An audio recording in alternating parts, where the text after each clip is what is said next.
Are our defense investments just numbers on paper, or are they translating into genuine, real-world capabilities? Join us for an in-depth look at a crucial session in Parliament, where the Shadow Defense Secretary raises serious concerns about the future of Britain's defense industry, from drones to new helicopters. Is the government's response enough to reassure the public? Watch and judge for yourself. Shadow Secretary of State for Defence, James Cartledge. Thank you, Madam Deputy Speaker, and I'm grateful to the Minister for early sight both of his statement and the hard copy document itself. Before I respond to today's statement, though, can I express on behalf of the opposition our wholehearted condemnation of the latest drone attack on Kyiv, the largest of the war, with small children among the dead. It's a reminder of why we need to step up and rearm at pace and scale to strengthen our deterrence in a dangerous world. Madam Deputy Speaker, this strategy's statement of intent, published last December, stated, and I quote, "The defence industrial strategy will be developed at pace and will be published in late spring 2025. Well, it's now the autumn, delayed when we need to see real pace from the government, and this is part of a pattern. 26 times ministers promised on the floor of the House that the Strategic Defence Review would be published in the spring. It was published in the summer. The Defence Housing Strategy was promised for the summer, and we now understand it will be published as late as Christmas recess. So can the Minister guarantee that the DIP will be published this year?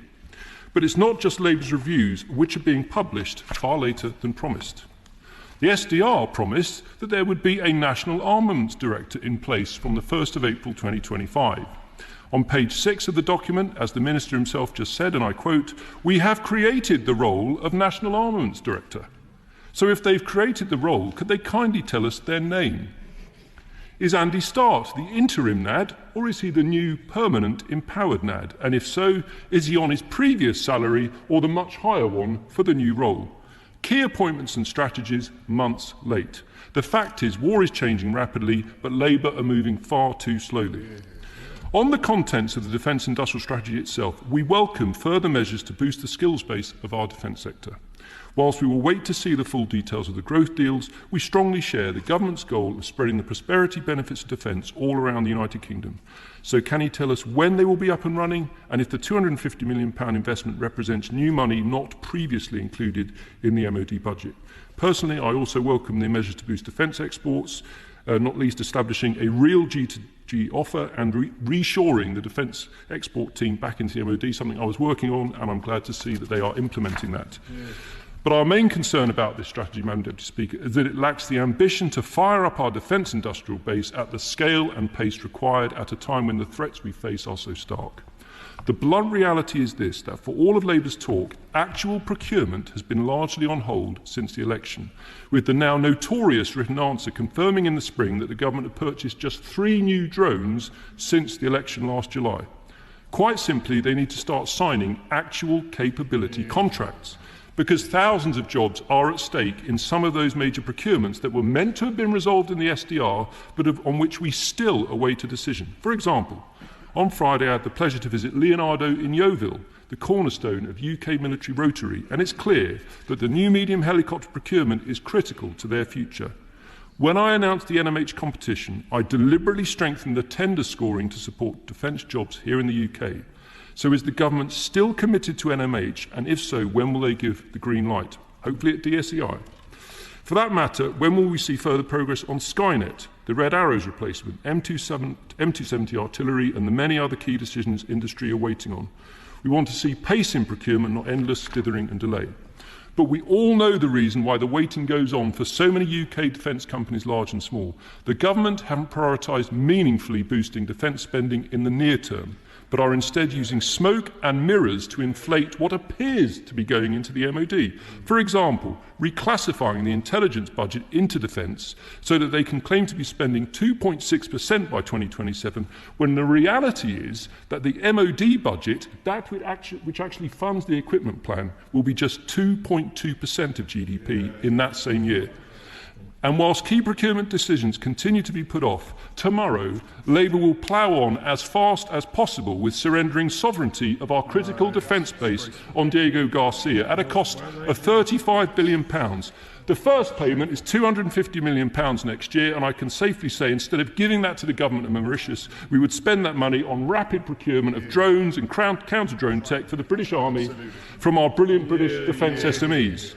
Because that's what we wanted to see from today's strategy, delivering a strong sovereign drone industrial base, and the same for space, rotary, military vehicles, and so many others, as well as AI and tech. Warm words delivered late are not enough. We need to see a real-world ramping up of the defence industrial base with serious investment, not smoke and mirrors, prioritising UK defence companies and rapidly boosting our ability to deter the rising threats we face. Thank you, Madam Deputy Speaker.